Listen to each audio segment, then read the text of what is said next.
Hi guys, today we'll talk about how to fix or how to solve offline on Roblox. To know how to fix or how to solve offline on Roblox app, you should just go to settings as you see. Here in this page you can click on apps, default apps, app settings.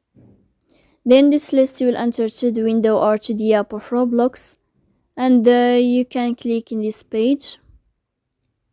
After that you can click on first stop and you can click OK. Here we'll enter to the window of storage. Then you can click clear cache. Don't click clear data because that can cause the errors in your app. In the end you can turn off your phone and you can wait a moment to turn on your phone again. So please don't forget to support us by like and subscribe. See you next time in another video, and thank you for your attention and your watching.